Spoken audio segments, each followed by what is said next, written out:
Hello everyone, welcome back to the channel. My name is Andre and I'm your bookworm, and today we have another book review and we shall be talking of fantasy with Salute the Dark by Adrian Tchaikovsky. Yeah, that's true. This week we have a double review instead of a usual wrap-up because this month was another one of those months where I haven't read that much or as much as I wanted, and so some of the books that I promised to read like 2 months ago are yet to be read. So there's no point in me doing a video on a wrap-up that would be very short. I might as well just provide another review because I have a backlog of those and I'm trying to get through them so that I can also provide some other type of content like I've been promising in comments.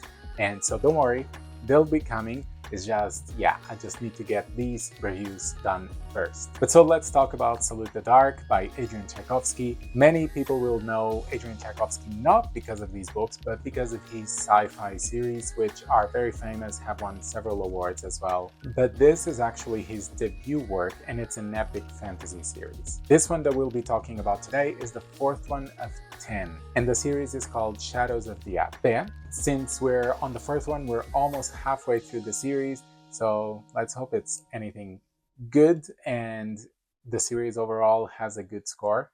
But yeah, let's talk about this one. This one was published in 2010. It didn't get any awards or was even nominated for any, unfortunately. And on Goodreads, this book only has around 4,000 ratings, which is a lot less than I expected. I was expecting at least 4 times that amount, because his sci-fi books have a lot of reviews, but I thought some of them would be transported or would be carried over to the fantasy series because people would just be curious to read more of him, but I guess not. And the average score it has on Goodreads is a 4.12 out of 5, which again, not the best score comparing with the books I've been reading and reviewing recently, but we shall see. Let's get on with it. And so first we're gonna talk about 2 things. One of them is the synopsis. If you're new here, I usually narrate the synopsis for you just so you know what the book is about, have some sense of it. But also, considering this is the 4th book of a series, there will most likely be spoilers. So if you want to avoid all of that, just skip to the timestamp that will start on the plot category, which is one of the categories I use to review books here. Otherwise, you can just stick around and listen to me. As Spy Master, Stenwald makes a stand in his home city. Others must choose where their loyalties lie. All must face the end of days. The mighty wasp armies are on the march, and with war imminent, Spy Master Stenwald must finally separate allies from false friends. He knows the Empire won't stop until its flag hands over Collegium, Stenwald's home city. Tissamon, the weapons master, favors a more direct approach, facing the Wasp Emperor himself with a blade in his hand. He'd be abandoning both friends and family to do so. Yet, he is driven by honor, or being manipulated by something far more sinister. With the shadow box in his possession at last, Octobri can begin his dark ritual. The Wasp Kingdom's emperor believes this will grant him immortality. However, Octobri has his own plans for the emperor and the empire. I didn't mention, but this cover, this is the broken binding. It only has the insect that represents this book, but it's also a hardback and it has the red edges I can show you. So this, you can see the insect and you can see the red edges. It's quite simple, but I think it's cool because this insect is so detailed. You can see a lot. This is actually a Manduca sexta moth, which is a moth that is also in the Silence of the Lambs cover, and it's very famous. It's a beautiful moth, and the caterpillars are also very nice. But anyways, continuing, we'll talk about the ratings that I gave to the previous books, just so we can get an idea of what the series is going, if it's going well or bad, and I'll put on the scores around here. But as you can see, the scores have been a bit all over the place. It's been kind of like a roller coaster reading this series. I mean, it started off okay with a 3.8, and then it went even better to a 4. However, after that, it kind of crashed to a 3.2, and most of it thanks to the plot, because I thought the plot was completely circular and there was really not much point in reading this book. It could have been reduced to a couple of chapters and then put in the next one or even on the second one. So I felt quite disappointed. But I mean, the scores are still positive. It's just that the third book, it was very close to a neutral or a negative review, but let's see if the fourth one continues that trend or if it increases. But starting with the demised plot. Like I just said, plot is a category in this series that has been very volatile. I think the series itself has a great premise. We have a global war, an empire trying to conquer different places, and then overarching all of this, we have these puppeteers that are evil and have this dark energy about them, and they're trying to control over the world. I mean, sounds like a good recipe. But like I said, the previous book, it only had one big issue, which was the plot was completely circular. The characters ended where they started, and it seemed like we didn't advance anything at all. But this time around, the plot wasn't circular, and it definitely felt like we finally got somewhere with it. I'm not entirely sure about this part, but the feeling I got was that this book was ending an arc of the whole series, which I'm gonna call it the first arc, and I think in the next book we will open a new arc, and I'm not sure if it will be with the same characters or not, but I hope it is.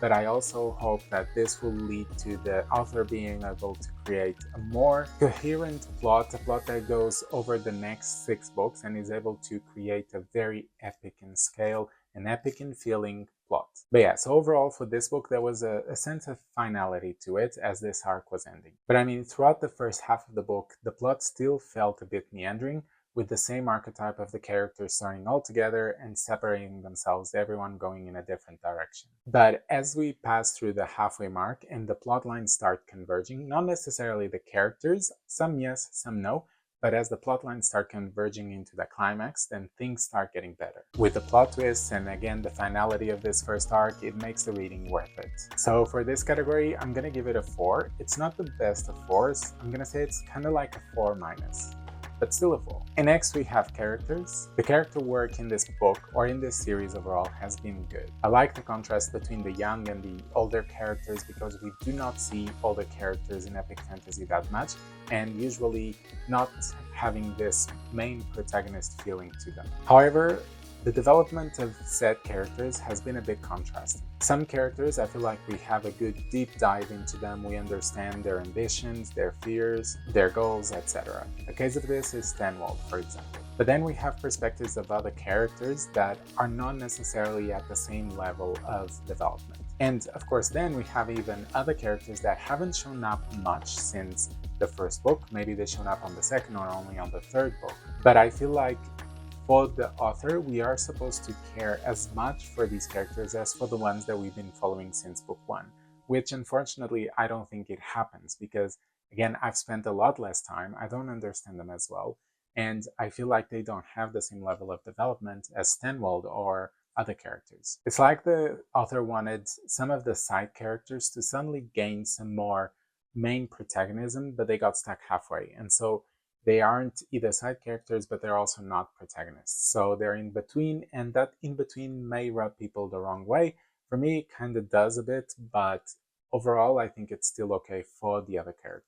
So for me, this category is going to be a 4. Again, mostly because of the work done in the main characters that we've been accompanying from the first to this book. And next we talk about world building, which is the category I find most fascinating regarding this series. I think Adrian Tchaikovsky has a great imagination to create an interesting world and captivate. From the Kindin and how they interact with each other, to the different types of magic that exist, and also the environment it is set on. We have this steampunk vibe mixed with the epic fantasy in it, which we don't see that often. Of course, you have to mix a whole bunch of insect mixture information, I don't know, world building into it, because if there's one thing to conclude about Adrian Tchaikovsky is that he loves his insects. However, because I think that this book doesn't have anything that is just good, I do think that Adrian Tchaikovsky is trying to focus a bit too much on the cities themselves and not on what exists in between the cities. We see the characters leaving, entering, staying in the cities, but not much is seen on the in-between while they're traveling. And what happens with that is that the cities become very central and become everything that is detailed, but outside the world seems empty. And we don't want a world that is just cities populated and then kind of like arid plains where nothing really happens. So for this category, it's going to be a 4 out of 5 as well. Let's talk about writing style, which is one of the categories I think has remained the most stable throughout the series. Adrian's prose is good, simple, colloquial. You'll have no trouble understanding what the characters think. And I think the action, when it's described, is described well, full of tension and movement, especially if it's battles that involve blades. Another thing that I like about Adrian Tchaikovsky's writing style is the themes that he is showcasing in this book, and how war, for example, is quite important, but at the same time has a huge cost, and when does the cost become too much or too little to win over the enemy.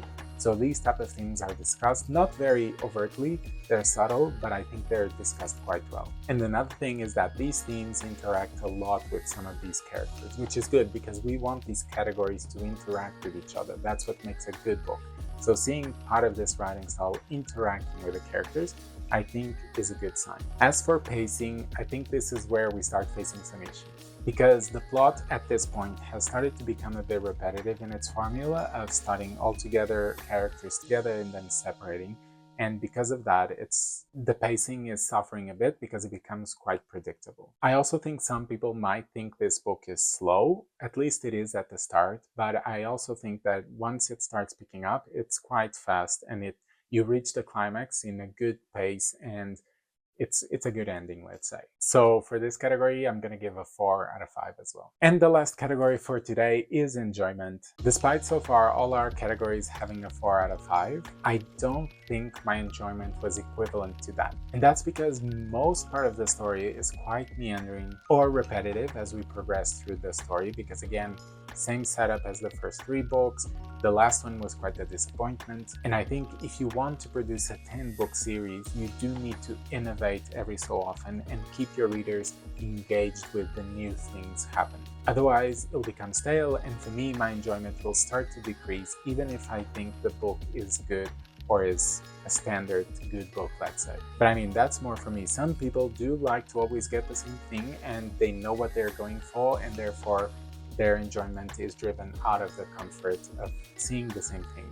Whereas for me, I drive my comfort from new and exciting things. So for me, this category is going to be a 3 out of 5. I didn't have a great excitement reading it. At the start, I was not dreading, but I was definitely not going for it at all times, at all costs. And honestly, I'm also a bit meh about reading the next one. But so we reached the end of our review. Just as a refresher, we have 4 for plot, 4 for characters, world building, writing style, and then a 3 for enjoyment, which gives us a final score of 3.8 out of 5.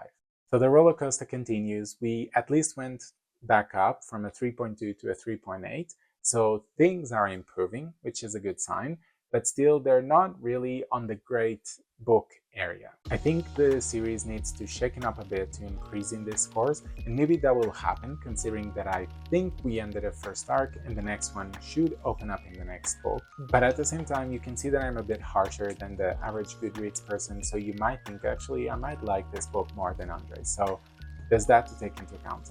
My opinion is I'm not sure if you should read this series so far. I'm not very enthusiastic about the next one. I'll still read it, and I hope it gets better. If it gets better, then maybe my enthusiasm about reading it will be regained, because I can see that it's improving through time, but I'm still very hesitant on it. But if you've read this book, let me know. What do you think? Is the next one better than this one? Comment down below. And if you're new, don't forget, subscribe, like the content, and I shall be seeing you on Thursdays and Sundays, not Fridays like I said the other day, Sundays, okay? See you soon.